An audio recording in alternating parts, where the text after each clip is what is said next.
امام حسین علیہ السلام مکے سے کوفہ کی طرف روانہ ہوتے ہی آپ کو رستے میں ہی حضرت مسلم بن عقیل کے شہادت کی خبر ملتی ہے کہ کوفے والوں نے آپ کے سفیر کا ساتھ چھوڑ دیا اور حضرت مسلم کو دارالامارہ کی چھت سے گرا کے شہید کر دیا۔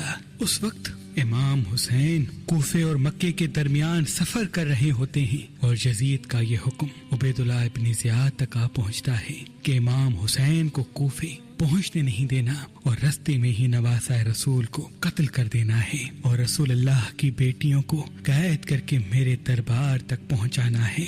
بس ابن زیاد فوج کو تیار کرتا ہے اور اس فوج کا سپہ سالار حر ابن رہائی کو بناتا ہے اور یہ کہتا ہے کہ جاؤ حسین کو ڈھونڈو، حسین کو کوفے پہنچنے نہیں دینا اور جہاں حسین ملے اس سے یزید کی بیعت لینا اور اگر بیعت سے انکار کرے تو اس کا سر کاٹ کے ان کی بیٹیوں اور بہنوں کو قیدی کر کے شام کی طرف لے کے جانا ہے۔ اور ہزاروں سپاہیوں کے ساتھ امام حسین کو صحرا میں ڈھونڈتا رہتا ہے، بس اتنی دیر میں دور سے دیکھے کہ امام حسین کا قافلہ آ رہا ہے۔ بس حر اور اس کے سپاہی دوڑتے ہوئے امام حسین کے قافلے کو چاروں طرف گھیر لیتے ہیں اور حضرت حر گھوڑے سے اتر کے امام حسین کے گھوڑے کی لگام کو پکڑتے ہیں۔ امام حسین یہ فرماتے ہیں، اے حر کیا چاہتے ہو کہ تیری ماں تیرے غم میں روئے؟ حضرت حر نظریں جھکا لیتے ہیں اور دست ادب سے کہتے ہیں، اے حسین تیری ماں کی عظمت بہت بڑی ہے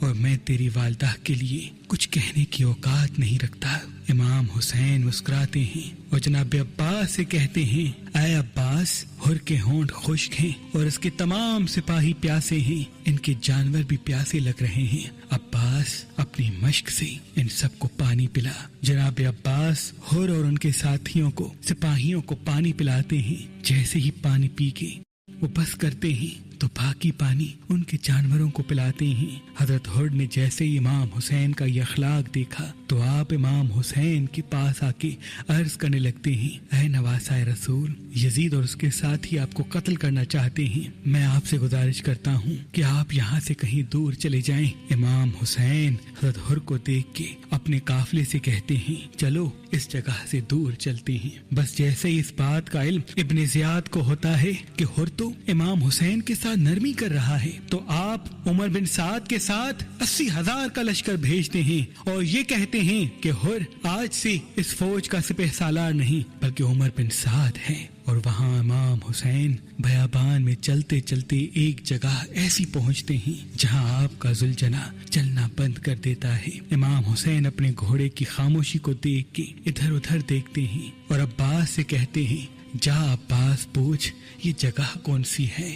وہاں کے لوگ کہتے ہیں اس ریگستان کا پرانا نام نینوا ہے۔ کوئی کہتا ہے کہ اس ریگستان میں کوئی بھی آج تک نہیں رک سکا کیونکہ یہ کرب کی زمین ہے اور اس کو کرب و بلا کہتے ہیں۔ جیسے ہی امام حسین نے کربلا سنا تو آپ فرمانے لگے، اس زمین کا جو مالک ہے اس کو بلایا جائے۔ آپ اس زمین کربلا کی منہ مانگی قیمت اس کو دیتے ہیں اور اس زمین کا نام جاگیر علی اکبر رکھتے ہیں اور اپنے ساتھیوں سے کہتے ہیں کہ اپنی اپنی سواریوں سے اتر جاؤ، ہمیں یہیں قیام کرنا ہے اور یہیں اپنے بچوں کو اور اپنی جانوں کو اللہ کے دین پہ قربان کرنا ہے۔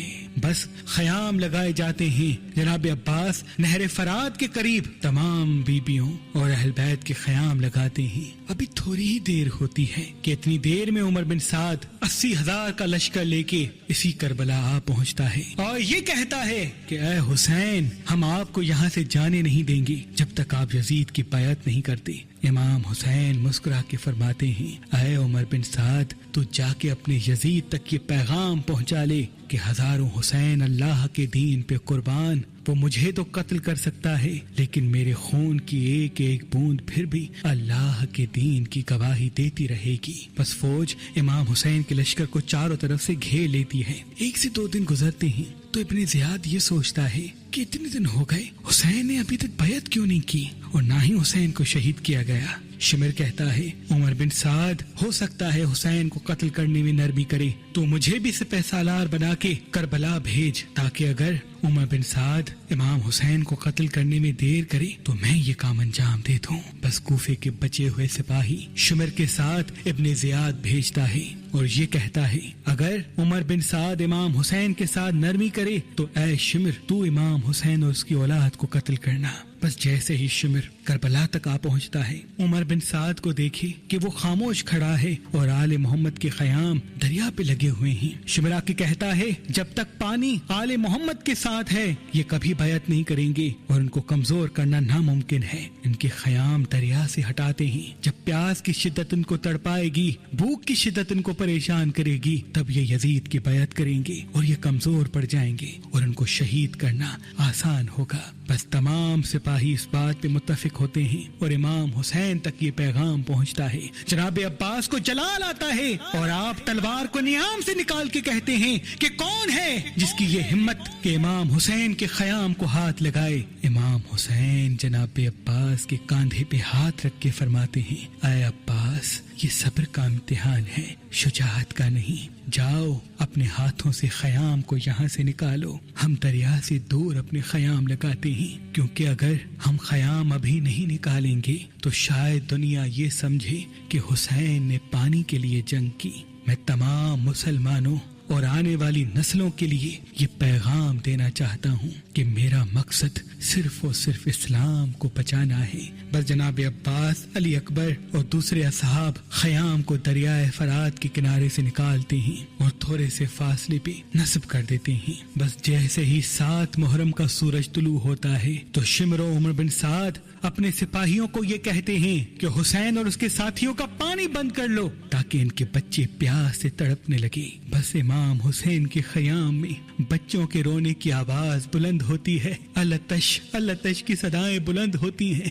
یہ التش کی صدائیں اس حر کے کانوں تک آ پہنچتی ہیں جس نے سب سے پہلے امام حسین کا رستہ روکا۔ وہ برداشت نہیں کر پاتا اور روتا رہتا ہے کہ یہ کتنے ظالم ہیں جو رسول اللہ کے بچوں کو پیاسا رکھ رہے ہیں۔ بس عمر بن سعد اور شمر کہتے ہیں کہ 9 محرم کو جنگ تمام کرتے ہیں اور امام حسین اور ان کے ساتھیوں کو قتل کر کے ان کی بہنوں اور بیٹیوں کو قیدی بناتے ہیں۔ جیسے ہی اس بات کا علم امام حسین کو ہوتا ہے تو آپ جناب عباس سے کہتے ہیں اے عباس جا عمر بن سعد سے کہہ دے کہ ہمیں ایک رات اللہ کی عبادت کرنے کے لیے دے دے تاکہ ہم شب عاشور اللہ کی عبادت کریں، پھر 10 محرم کے دن جو ان کو کرنا ہے وہ یہ کر لیں۔ یہ بات جیسے ہی ان سپاہیوں کے کانوں تک پہنچتی ہے تو وہ زور زور سے ہنستے ہیں اور یہ کہتے ہیں یہ تو اور اچھا ہوا، حسین اور ان کا خاندان ایک رات اور پانی کے لیے تڑپے گا۔ امام حسین اپنے عزیز و اقارب کو ایک خیمے میں جمع کرتے ہیں اور خطبہ دیتے ہیں کہ اے لوگو،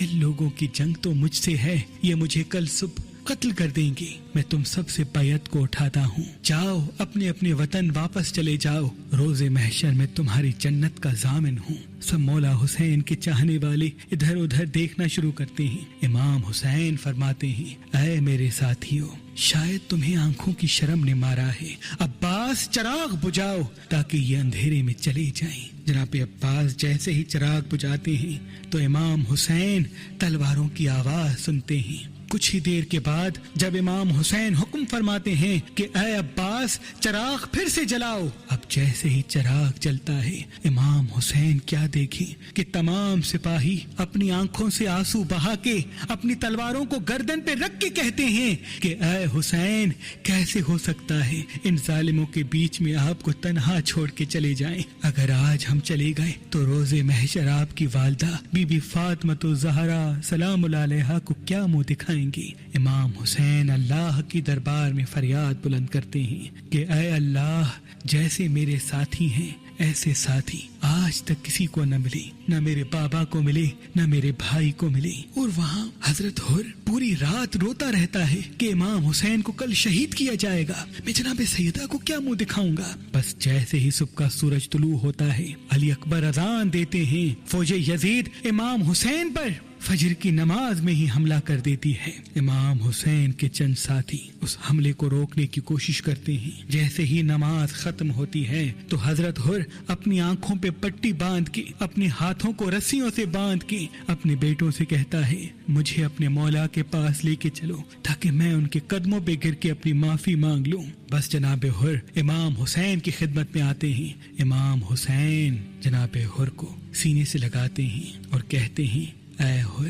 میں نے تمہیں معاف کر دیا، جا چلا جا۔ جناب حر کہتے ہیں اے مولا میں کیسے جاؤں، یہ ظالم آپ کو شہید کرنا چاہتے ہیں، آپ سے پہلے میں شہادت کا جام پیوں گا۔ اور حضرت حر کے بیٹے کہنے لگے کہ ہم بھی اپنے بابا کے ساتھ اپنے مولا کے قدموں پہ قربان ہوں گے۔ بس جناب حر کے بیٹے میدان میں آتے ہیں اور کافی مقابلہ کرنے کے بعد شہادت کا جام پیتے ہیں۔ پھر جناب حر میدان میں آ کے سپاہیوں سے کہتا ہے اے لوگو پہچانو میں حر ہوں، وہ جو تمہاری فوج کا سپہ سالار ہوا کرتا تھا۔ توبہ کرو، ابھی بھی وقت ہے، یہ نواسہ رسول ہے، اس کو قتل کرنا دنیا کا بدترین عمل ہوگا، قیامت تک تم لعنتی بن جاؤ گے۔ ڈرو اللہ کے عذاب سے، یہ یزید کا سونا مال دنیا کب تک تمہارے کام آئے گا۔ بس وہ فوج ہنستی رہتی ہے، جناب حر پہ حملہ کرتی ہے۔ کافی دیر لڑنے کے بعد جناب حر گھوڑے کی زی سے زمین پہ آ جاتے ہیں، آپ زخموں سے چور ہوتے ہیں۔ امام حسین